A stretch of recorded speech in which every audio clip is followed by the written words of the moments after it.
Hi friends, welcome to Kichcha வீடு. இன்றைக்கி நம்ம என்ன பார்க்க போகிறோம் அப்படின்னா இன்றைக்கி காலையில் பிரேக்ஃபாஸ்ட் ஒரு ரவை இடியாப்பம் பண்ணிடலாம் அப்படின்னு சொல்லிட்டு நான் ரெடி பண்ணிகிட்ருக்கேன். அதை நான் எப்படி சிம்பிளாக ஈஸியாக எப்படி பண்ணுறேன் அப்படின்றத உங்களுக்கு நான் காட்டுறேன். இப்போ மெஷர்மெண்ட் கப்பில் ஒரு 2 கப்பு சட்டியில் தண்ணி ஊற்றி அந்த இடியாப்பத்துக்கு தேவையான அளவு உப்பு சேர்த்துக்கிட்டு கொஞ்சோண்டு 1 ஸ்பூன் எண்ணெயை ஊற்றி நல்லா அந்த தண்ணி கொதிக்க விட்டுறணும். கொதிக்க விட்டதுக்கப்புறம் 1 கப்பு மெஷர்மெண்ட் கப்பு நான் ரவை எடுத்திருக்கேன். அதை நம்ம கைவிடாமல் கொஞ்சம் கொஞ்சமாக அந்த கொதிக்கிற தண்ணியில் கொஞ்சம் கொஞ்சமாக கொட்டி கைவிடாமல் நம்ம கிண்டிக்கிட்டே இருக்கணும். கைவிட்டுட்டோம் அப்படின்னா நம்ம கெட்டிப்பட்டோம் ரவை கைவிடாமல் கிண்டிக்கிட்டே இருக்கணும். அப்படி இருந்தும் ஒரு 2-3 கட்டி நம்ம இருக்கத்தான் செய்யும். அதை நம்ம கரண்டிலே அப்படியே நம்ம நசுக்கி விட்டுறலாம். அந்த கட்டி எல்லாமே ஒடிஞ்சும், அந்த கட்டி எல்லாமே உடஞ்சிரும். இப்போ நம்ம நல்லா ரவை வேகிற அளவுக்கு அடுப்பை சிம்லே வச்சுக்கிட்டு நல்லா வேக விடணும். அந்த கரண்டிலே இப்படி நசுக்கி விட்டோம்னா எல்லா கட்டியுமே இது பண்ணிடும். இப்போ நல்லா ரவை நல்லா வெந்துருச்சு. நம்ம இது ரவையிலே பெரிய ரவையும் இருக்கும், சின்ன ரவையும் இருக்கும். என்கிட்ட சின்ன ரவை இருக்கிறனால நான் அப்படியே போட்டுக்கிட்டேன். இதே பெரிய ரவையாக இருந்துச்சு அப்படின்னா மிக்சியில் ஒரு ஓட்டு ஓட்டிட்டு நீங்கள் அதுக்கப்புறம் இந்த மாதிரி செய்யலாம். என்கிட்ட சின்ன ரவை நைஸ் ரவை இருந்தனால நான் அப்படியே போட்டுக்கிட்டேன். இப்போ நம்ம ரவை நல்லா வெந்துருச்சு. அதுக்கப்புறம் அந்த மெஷர்மெண்ட் கப்லேயே ஒரு 1/2 கப்பு பச்சரிசி மாவு சேர்த்துக்கிட்டு அதையும் அந்த சூட்லேயே, அந்த ரவை சூட்லேயே நல்லா கிண்டிக்கணும். நல்லா கிண்டிக்கிட்டோம் அப்படின்னா அந்த மாவும் ரவையும் நல்லா வெந்துடும். பாருங்கள், அடுப்பை ஆஃப் பண்ணிட்டு தான் நம்ம பச்சரிசி மாவு போடணும். பாருங்கள், கைவிடாமல் நம்ம எல்லாத்தையும் அந்த மாவையும் ரவையும் சேர்த்து நம்ம வச்சு அந்த கெட்டிப்பட்ட ரவை கெட்டிப்பட்டு இருந்துச்சுருந்தாலும் நம்ம இந்த மாதிரி கரண்டியில் நம்ம தேய்ச்சி விட்டு கிண்டினோம் அப்படின்னா பச்சரிசி மாவும் ரவையும் நல்லா ரெண்டை ஒன்று திரண்டு வந்துடும். பாருங்கள், ரெண்டுமே நல்லா வெந்துடும். அந்த சூட்லேயே நல்லா வெந்துடும். அதுக்கப்புறம் அதை 1 நிமிஷம் நம்ம மூடி வச்சுக்கிடுவோம். மூடி வச்சுக்கிட்டோம் அப்படின்னா இப்போ பாருங்கள், பச்சரிசி மாவும் ரவையும் நல்லா இடியாப்ப மாவு பக்குவத்துக்கு நல்லா உருண்டு திரண்டு வந்துருச்சு. இப்போ அதை அப்படியே எடுத்து இன்னொரு பவுலில் மாற்றிட்டு கை பொறுக்கிற அளவுக்கு சூடு இருக்கும். அந்த சூடு இருக்கையிலே நம்ம உள்ளங்கையை இந்த மாதிரி அழுத்தி நம்ம இந்த மாதிரி தேய்ச்சி விட்டோம் அப்படின்னா அந்த இடியாப்பத்துக்கு மாவு நல்லா ரெடி ஆயிரும். சாஃப்டாக இருக்கும் மாவு இப்போ பாருங்கள், நான் மாவு நல்லா அழுத்தி தேய்ச்சி விட்டு மாவு ரெடி பண்ணிட்டேன். இப்போ நம்ம எப்பயும் போல் இடியாப்பத்தட்டில் லைட்டாக எண்ணெய் தடவிக்கிட்டு இடியாப்பம் உடனே அந்த சூடு இருக்கையிலே டக்குன்னு பிணிஞ்சிடணும். சூடு நல்லா சுத்தமாக ஆறிடுச்சு அப்படின்னா நம்ம ரவை போட்டிருக்கிறனால பிணிகிறதுக்கு கொஞ்சம் கஷ்டமாக இருக்கும்.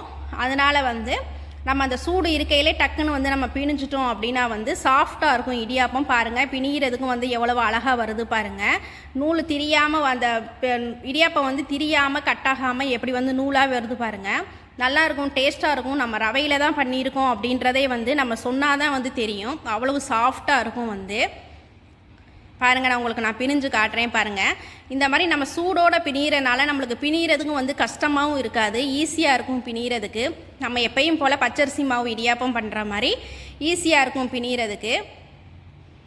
பாருங்கள், கட்டாகாமல் விழுகுது அப்படின்றனால நம்ம மாவு பக்குவமாக நம்ம ரெடி பண்ணி வச்சுருக்கோம் அப்படின்ற மாதிரி அர்த்தம். இதே கட்டாயி பிரிஞ்சிச்சு அப்படின்னா மாவு சரியில்லாமல் இருக்கும்.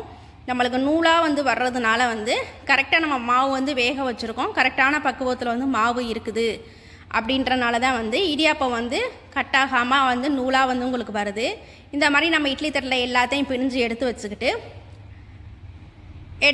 இது வேகிறதுக்கும் ரொம்ப லேட் ஆகாது. ஏன்னா நம்ம ஆல்ரெடி நம்ம சுடுதண்ணியில் நம்ம வேக வச்சுருக்கோம். வேகிறதுக்கு ரொம்ப லேட் ஆகாது.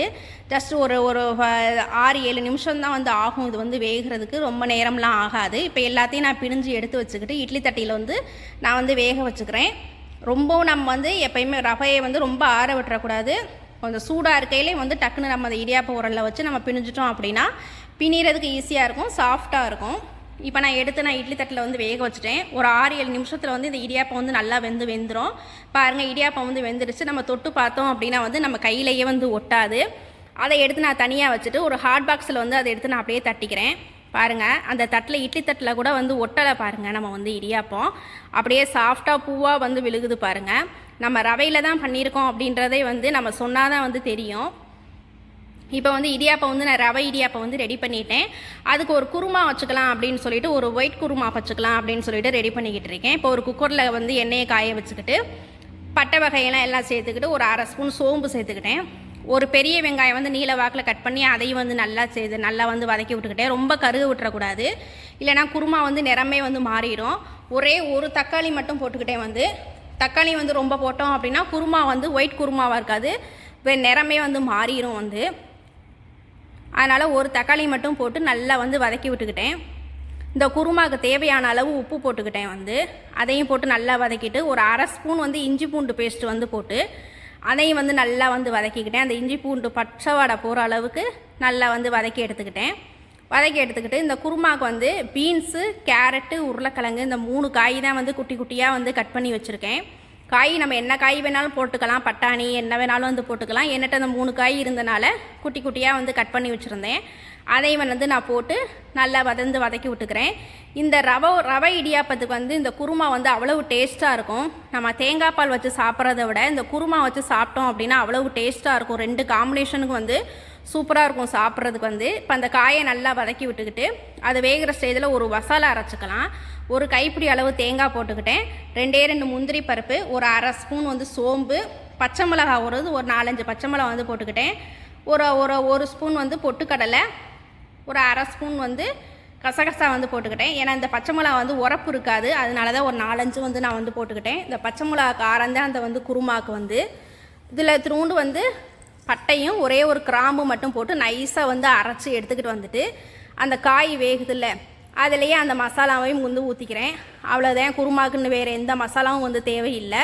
நல்லா எல்லாத்தையும் கிண்டி விட்டுட்டு மசாலா எல்லா இடத்துலையும் படுற மாதிரி நல்லா கிண்டி விட்டுக்கிட்டு இந்த குருமாவுக்கு தேவையான அளவு மிக்சியை கழுவிட்டு கொஞ்சோண்டு வந்து தண்ணி ஊற்றிக்குவோம். தண்ணி ஊற்றிக்கிட்டு அதை வந்து குக்கரை வந்து மூடி வச்சுட்டு ஒரு 4 விசில் விட்டு எடுத்தோம் அப்படின்னா வந்து காய் எல்லாமே வெந்து குருமா வந்து நல்லா கெட்டியாக நல்லா ரெடி ஆயிரும். நம்ம முந்திரி பருப்பு, தேங்காய், பொட்டுக்கடலை எல்லாம் போட்டனால குருமா வந்து நல்லா கெட்டியாகவும் இருக்கும். அதே மாதிரி சாப்பிட்ற பக்குவத்துக்கு நல்லா கொஞ்சம் தண்ணியாகவும் நல்லா லிக்யூடாகவும் இருக்கும். நல்லா இருக்கும் சாப்பிட்றதுக்கு வந்து கொலன்னு குருமா சூப்பராக இருக்கும். இந்த ரவை இடியாப்பத்துக்கு வந்து இந்த வெஜிடபிள் ஒயிட் குருமா தான் வந்து காம்பினேஷன் சூப்பராக இருக்கும். பாருங்கள், இன்றைக்கி நான் வந்து ஒயிட் குருமாவும் ரெடி பண்ணிட்டேன். நான் உங்களுக்கு தட்டில் எடுத்து சர்வ் பண்ணி காட்டுறேன். பாருங்கள், குருமா வந்து ரெடி ஆகிடுச்சு. ஒரு 4 விசில் விட்டு எடுத்தேன். காய் எல்லாமே நல்லா வெந்துருச்சு. குருமாவும் ரெடி ஆகிடுச்சு. பாருங்கள், பார்க்கவே எவ்வளவு நல்லா இருக்குன்னு அவ்வளவு டேஸ்ட்டாக இருந்துச்சு இந்த குருமா வந்து. நீங்களும் இதே மாதிரி வந்து ரவை இடியாப்பமும் குருமாவும் வந்து செஞ்சு பாருங்கள். இப்போ நான் ஒரு தட்டில் பிளேட்டில் எடுத்து வச்சுக்கிறேன். இன்றைக்கி பிரேக்ஃபாஸ்ட் வந்து எங்களுக்கு வந்து இதுதான் வந்து என் பசங்களும் நல்லா விரும்பி சாப்பிட்டாங்க. நான் எல்லாம் சாப்பிட்டு முடிச்சதுக்கப்புறம் தான் இது வந்து ரவை இடியாப்பம்னே வந்து என் பசங்கள்கிட்ட வந்து நான் வந்து சொன்னேன். அவங்களும் ஒரு டிஃப்ரெண்ட்டாக இருக்கே அப்படின்றதே கண்டுபிடிக்கல. அவ்வளோ பூவாக சாஃப்டாக இருந்துச்சு சாப்பிட்றதுக்கு.